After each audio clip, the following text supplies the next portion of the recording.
Bonjour, vous écoutez Les Potins de la Paye de Nathalie Ballard-Pezzetti, un podcast d'Externa.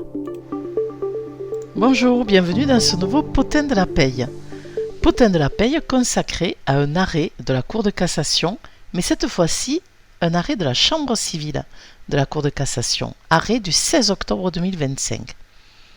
Pourquoi la Chambre civile ? Parce qu'il s'agit d'un arrêt pour lequel la Cour de cassation a eu à se prononcer dans une affaire entre la Caisse primaire d'assurance maladie et un assuré. Mais vous verrez, il y a quand même des histoires d'indemnité journalière de sécurité sociale. Et nous, en paye, on adore les IGSS. Alors, quelle est l'affaire ? L'affaire concerne un salarié qui avait un poste de réparateur de chaudière. C'est important pour l'histoire. Et qui avait été placé en arrêt de travail pour accident du travail à cause des lombalgies que lui avait entraîné cet accident du travail. Pendant 20 mois, le salarié, en arrêt maladie, accident du travail, se voyait verser des indemnités journalières de sécurité sociale pour accident du travail, et la sécurité sociale, la CPAM de l'heure, a découvert que l'assuré avait continué à être président du club de pétanque. Et pire, il avait même fait des compétitions de pétanque. Je ne pouvais pas ne pas commenter cet arrêt. Alors, revenons-en aux faits. Les faits, c'est que la sécurité sociale considère que la pétanque est incompatible avec les lombalgies. Et lui demande la restitution d'un indu de 9 846,76 €.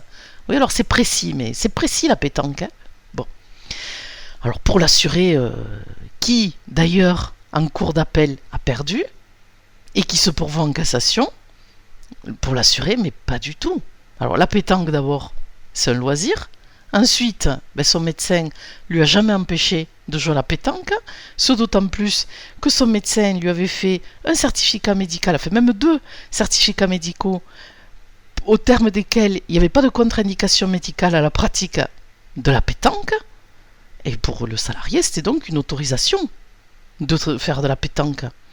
Et même la sécurité sociale elle-même, si vous allez sur leur site, vous verrez, il a raison le salarié, le slogan de la sécurité sociale, le mal de dos, le bon traitement, c'est le mouvement. Quoi de mieux qu'une bonne partie de pétanque ? Alors, donc, le salarié se pourvoit en cassation, la Cour de cassation donne pourtant raison à la Cour d'appel. En effet, le bénéfice des indemnités journalières impose au salarié de s'abstenir de toute activité non préalablement autorisée par le médecin, au terme d'un article du Code de la Sécu que je cite, L323-6, 4e alinéa.